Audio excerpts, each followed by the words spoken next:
Hello and welcome to another episode of the Strettycast. There's not really much to talk about. We had the international break and a bit of a hammering over the weekend. But Shaun, we'll get into that shortly. How are you and how were you coping with the international break? I was bored out of my tree because we obviously had 2 games postponed before the international break. Just felt like forever. How did you cope? Well, look, as frustrating as it is without club football, I try to make the most of it, and I will dive into international football as much as I can. I'd watch 11 paupers out kicking a ball in the field, so I'll watch any football that I can. So I may do with international football and count down the minutes until the Premier League football was back. Of course, over the international break, we should touch on it that we had two real standout players for performance. We had Dalot, who scored a brace for Portugal, and we had Christian Eriksen, who just completely ran the show against France and against the likes of Tuchemeni in midfield, who went for 80 million in the summer to Real Madrid.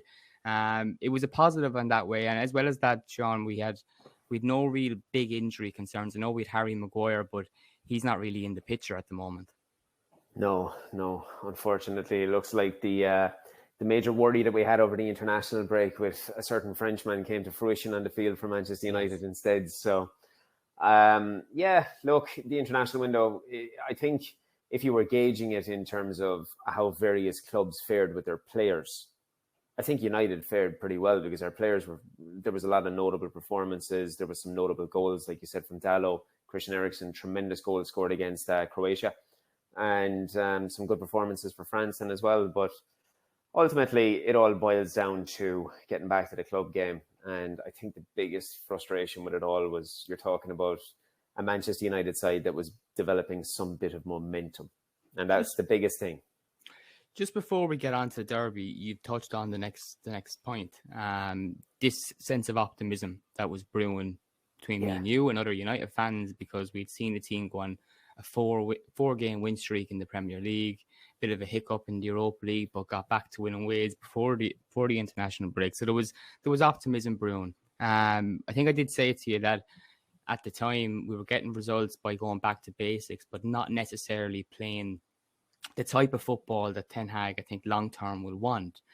But also the big break, the 2 weeks from internationals, the 2 games we had postponed with the Premier League, has that messed up our momentum a little bit? Because had we got those games under our belt and maybe picked up 6 points from them, we would have been going into City and maybe City game. And the one thing you can take from that is we weren't brave enough. And it looked like a team that hadn't played football in quite a while, if you ask me. Yeah, well, I always sort of state the same things when we talk in terms of, we'll say, players, that the best attribute a player can have is availability. And when it comes down to teams and how they're faring, momentum and confidence is absolutely huge. And you would have thought that after 4 wins on the bounce with a set selection of 11 players that are getting those results, that momentum and confidence is going to be key. And the 2 games that are postponed, we have a real opportunity of picking up another 6 points in those. So then you're talking about 6 games won on the bounce potentially. Massive momentum and confidence, players fit and players available and rearing to go. And more time on the pitch together. Building those foundations, building those blocks that you require in chemistry when you have a lot of new players. Because that was a huge thing starting out this game against City. You're looking at the 11 players that go out there, and pretty strange for Manchester City, who were accustomed to adding every Tom, Dick and Harry to their squad over the last decade. We had a lot of players that were new to the Manchester derby. And maybe, and I tweeted about it at halftime, that I feel like the players let the occasion get to them. And it's very, very hard to tell, is that as a result of we've been away from the club game for 3 weeks, nearly 4 weeks. And you know what? We forgot that feeling we had because we've gone away and we've been with our international buddies. And we've had that international camaraderie. And, hold on a second, we actually have something got to do back home. And I think it's the game caught us at a bad time. I'm not going to excuse the performance by any means, but another factor that I want to throw in to back up what you've just said is that this City team, and some people listening might say, well, they had 2 weeks break as well. Well, the other side of it is that group of players or that squad, the mold of it, Guardiola's been there for 6 years. They know what to expect every time. The environment is set in stone. At Manchester United, that's not the case. We've got a new manager, different rules. He's finding out different bits about the players. And before we even get on to talking about the performance and that, losing 6-3 to City, I can guarantee you that Erik ten Hag came away from the Etihad on Sunday knowing a lot more about this group of players, knowing who he can trust in big games, because I think there was a few players that I think really let him down. And I would be surprised if there's not 3 or 4 changes come next weekend against Everton to that starting lineup. I think he might use this performance as an excuse to give players they're waiting in the wings minutes, and maybe one of them is Casemiro, which brings us on to the first real topic from the game, Shaun. So the team selection, in hindsight, on social media has sparked a bit of a reaction, as you'd expect. We got hockeyed by City, but I didn't have any problems with the starting lineup before kickoff. I think he has done what he's done since he's come in. He's playing players based on previous performances, form, and if they are playing well, you can't drop them. Did you have any issues with the starting lineup? Because a lot of it seems like hindsight jumping. No, I had no issues with the lineup whatsoever, because it touches back on what I was just talking about. I mean, these are the same 11 players that have won 4 games on the bounce. And we're talking about building that chemistry. And I know there was a lot of people they were more so making light of it than making it an agenda, but that in the year 2022, Casemiro has been benched by Scott McTominay. And the thing is, he's there totally on merit. Like, McTominay was not being selected because there's some sort of a liability clause in Ten Hag's contract that he has to select him. He was there because he's been playing exceptionally well. And let's not forget, we touched on that international break as well. And McTominay was very good over his international break for Scotland. Yeah. So he continued that fine form over the 4 games into his international, and he came back and he deserved it.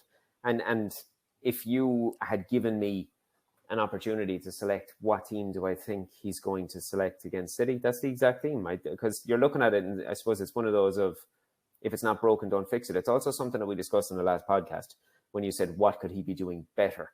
And I said one thing that he could possibly do better is maybe utilize his squad a little bit more. And that's what we talked about. But go on. So just looking at the starting lineup, and I agree with the selection, there was no one there that I think that shouldn't have been in the team by any means, and I was happy with it. Maybe we're looking on with the hindsight glasses, and also knowing the kind of team City are, that they keep the ball and they grill you by not giving you the ball back. Should we have maybe thrown in Casemiro and taken out an attacking player and kind of accept that this is what we have to do? We maybe have to change it up, because Ten Hag went into the game like I expected he would, brave. But I also think he did that because he's looking for, maybe excuse is the wrong word, but he wants to see some players put into situations and then to decide when to take them out of the team, if you get me. I suppose there's 2 things I need to touch on there. And I suppose they're both really using hindsight. Firstly, touch on Ten Hag. And I would say maybe there was a slight bit of naivety. Yeah. A little bit of naivety in thinking, I've been playing this squad, and this is very much a sort of an attack-minded squad. I can maybe go to City and I can take on this team that like to have the ball, and I can put 2 ball-playing midfielders in the centre midfield, and I can put them up against their 2 ball-playing midfielders. And I think maybe there was a slight bit of naivety in thinking the team is maybe a little bit further on in his head than they actually were. And that's just using hindsight. If I'm talking about, do I think Casemiro would have fared better? In hindsight, then it's easy to say yeah, because you're looking at Christian Eriksen on the field. I know it's probably maybe unfair to say he's had his worst game in a Manchester United shirt, because he didn't ultimately do a whole pile wrong. It's just he didn't do anything. Now, in his defensive sort of attributes on the field, he was liable for 2 of the goals. In terms of what he did with the football, he didn't get to do a whole lot because he couldn't take up the positions, because City prevented him being able to take up positions. So yeah, if you have Casemiro and you have Scott McTominay in there, you're shoring yourself up against the inevitability that City are going to have a lot of the ball, and you're giving yourself more of an outlet maybe to hit them on the counter-attack, like we've had such success over the last 5 or 6 years. I think that's the only area, if I was to look back again with hindsight, looking at the team and knowing how the game went, that's the only change I'd make. It's the only really change I'd make. And it just brings on to the tactics and the game plan, because I was completely baffled at halftime. We were 4-0 down, and I just thought back to every time we got the ball, it looked like forward players were just running into distance. We were humping it long, and there was no one coming short to say, right, we're going to keep the ball. We're going to relax. I don't want to say the word relax because we were asleep at times, but you know what I mean? To kind of take the game by the scruff of the neck, hold possession a bit more, and just think about what they were pulling the trigger too quick every single time, panic stations. And this comes back to the long break. It looked like the team that we had seen, maybe it was 4 weeks ago, 5 weeks ago, completely different.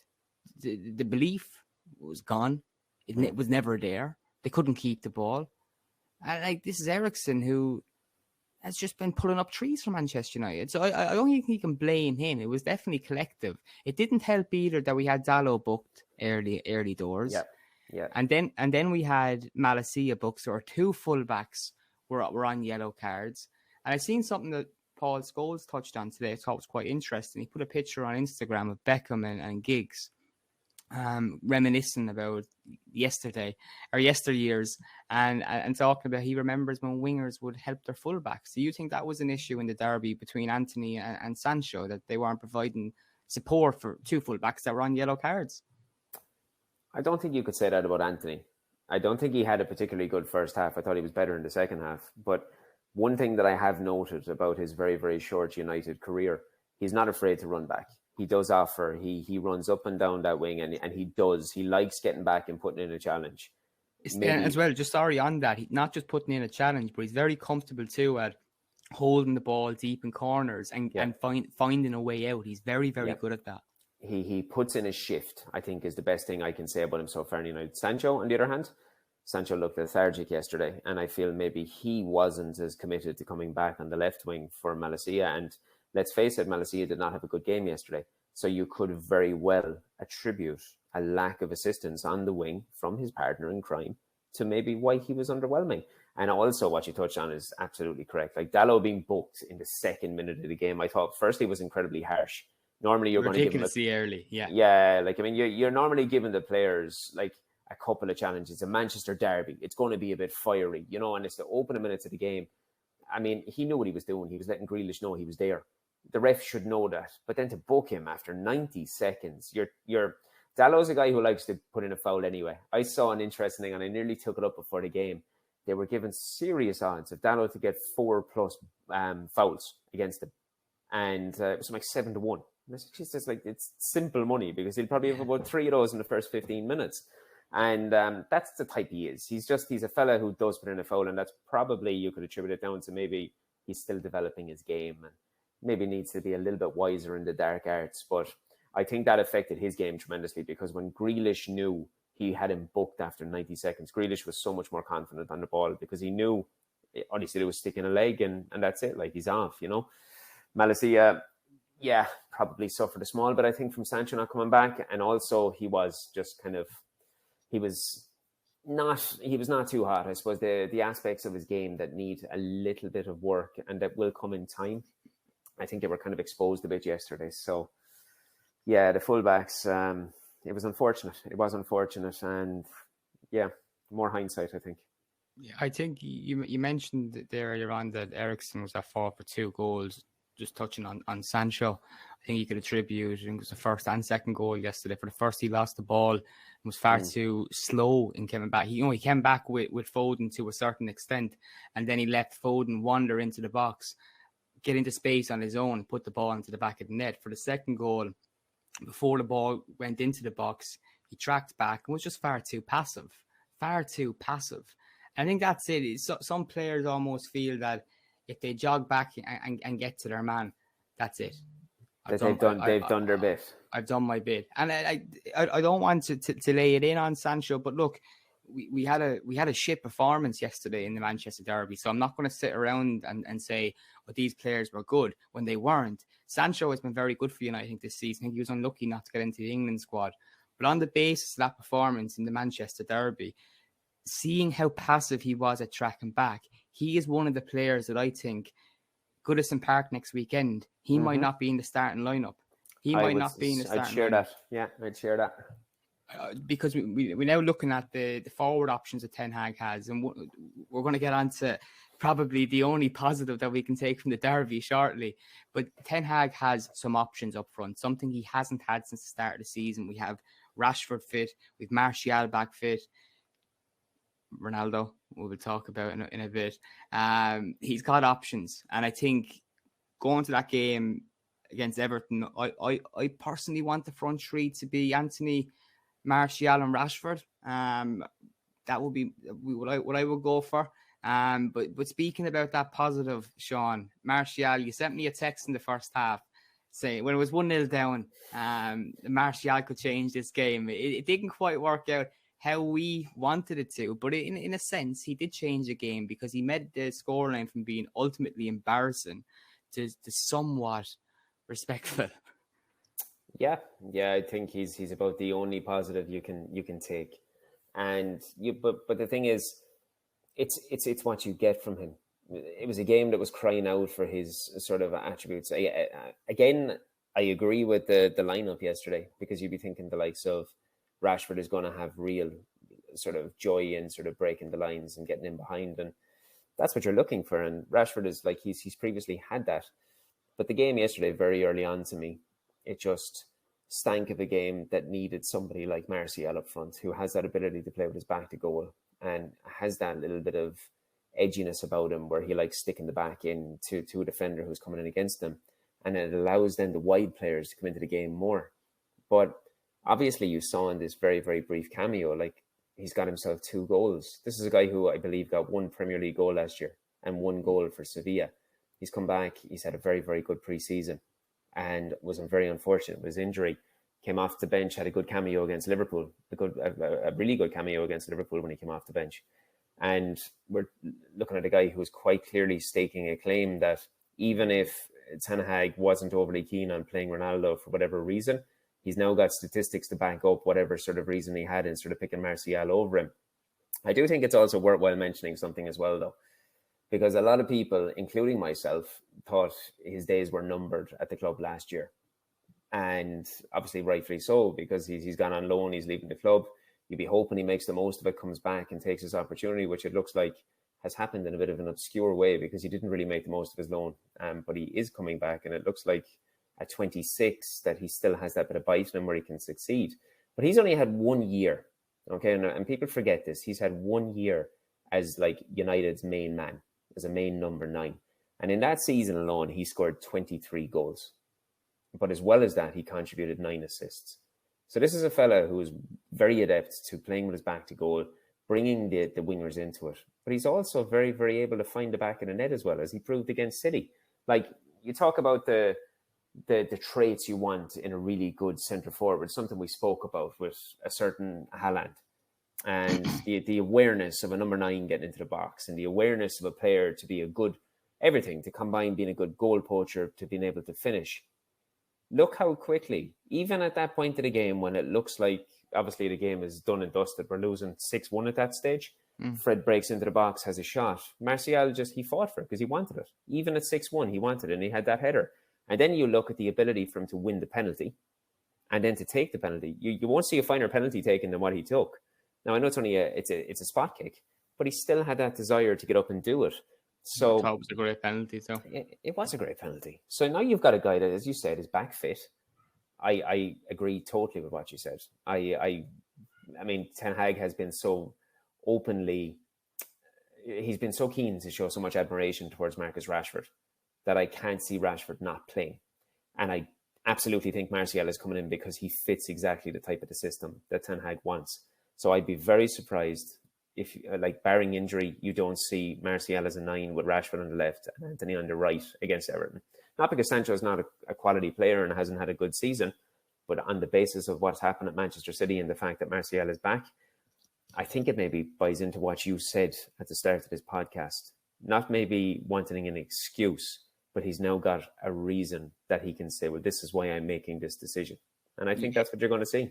Yeah, excuse is the wrong word. I think this is part of maybe the word that Ten Hag would use. It's part of the process. You come Yep. in, you set out what you want your team to do. And what happened with Ten Hag was we lost the first 2 games of the season. He began then to set on a starting 11 that was winning football matches. And as we said with the starting lineup, you're not going to break that if you're getting results. And I think then when you go somewhere like City and you go with the almost same game plan, you're not laying out traps for players, but you're getting the full picture of what you're working with. And Ten Hag has to learn what he's working with. And I think people will argue it's results. You can't go into a game kind of trial and error and whatever. But this is Manchester United with a new manager playing against a side that had Pep Guardiola for 6 years. City know what they're doing. They come back from international break. They know before they speak to the manager Derby what's coming up. But this United team don't quite know yet. And Ten Hag, I think he's trying to test limitations with certain players to see how much he can get out of them. And one of those players that we've spoken a bit about was McTominay. He's a player that I wouldn't be surprised in the next game if Casemiro does start. He has a reason now to start Casemiro. I think he'll take it. I think he'll take that opportunity because there's a lot of questions now. Spend so much money on Casemiro. I think Ten Hag was just simply waiting for the chance to throw him in. And patiently, and I think he's shown in his team selections too, which I want to touch on, is that he's very brave. He has balls. When I talk about that, we're going to go on to Ronaldo shortly. But to keep him on the bench after using 5 substitutes has caused a bit of a stir. It has, and he's come out and he said that it was about his legacy, that he didn't want to bring him on the pitch, wasn't it? That he didn't want to do it to his legacy, and ultimately, I just think he doesn't fancy him. I think he doesn't fancy him in his system, and he has been a manager from day one who's very much, it's my way. I'm not doing it somebody else's way. It's my way.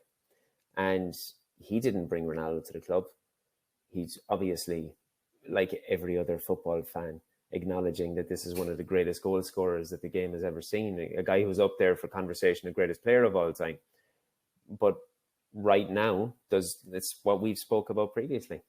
Does he really benefit the team? And you're in a game there where you're losing 1-0. The game is going totally against you. You have somebody that can maybe come onto the field, take a group of players that, as I said and as I tweeted and as I spoke about, have looked like they've let the occasion get the better of them. Well, then, who better than to fix that than Mr. Ballon d'Or, to Mr. Ronaldo, to come onto the field, who is a leader of men for his country and could potentially come on and give City something else to think about. That, okay, now we're up against a guy who means business, and something like that, having his aura on the field. It's something that I thought that maybe now you'll see Ten Hag bring Ronaldo onto the field and see can he change this and just get that sort of dynamic onto the field. But even at that stage, when he's not selecting him, I'm thinking, yeah, he's not for him. Now we have the Europa League game during the week, and I would be very surprised if you don't see a front three that consists of something like Anthony Elanga, Cristiano Ronaldo, and possibly Garnacho. You know, because I think you're going to see a full rotation. I think Casemiro might actually get a game as well. I think Casemiro might play the 90 minutes midweek too.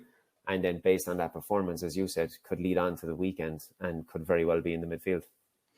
Just sticking with Ronaldo, I want to touch on what Roy Keane said. He kind of fired back at Mika Richards after he made a pressing claim as to why Ronaldo is not getting into the team. And Keane showed why he's not a top coach in the modern game by suggesting that pressing is not important.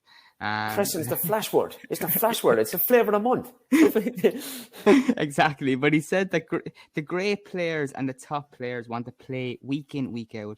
Ronaldo has not come back to Manchester United to sit on the bench in a derby game. That comment is very weird coming from Roy Keane. Yeah. It's like he signed up to the Ronaldo fanboy club and completely forgot that there's not one player that's bigger than a football club. It's complete horseshit what he's saying. So Ronaldo is completely... This is after Martial comes off the bench. He scores 2 goals. And he sat in the studio and he's looking for a reason to complain about why Ten Hag has not brought on Ronaldo. There was not one point, and this touched on what you said a few moments ago about Ten Hag. There was not one moment in that game we were getting hammered or whatever. I was thinking, bring on Ronaldo.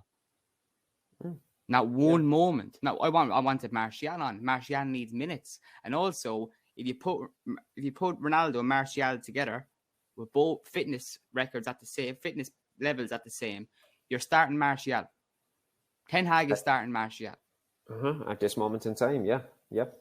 But for some reason, it's disrespectful what Ten Hag did. How is it disrespectful to leave a player on the bench? Because it's horseshit. Because you look at other managers and every other game, you never see anything reported about a manager not bringing a player on, because every week there's substitutes that don't get on the pitch, and it's not deemed disrespectful. But Ten Hag has come in. At the start, they slagged him because of the way he wore his clothes or the way he spoke. Just look for everything, don't they? We had the same thing with Ollie. I would think I'd look at 2 points there as well. Touching on Keano, all right, I think I have two separate things to say about Keano. People forget Keano. How did he leave Manchester United?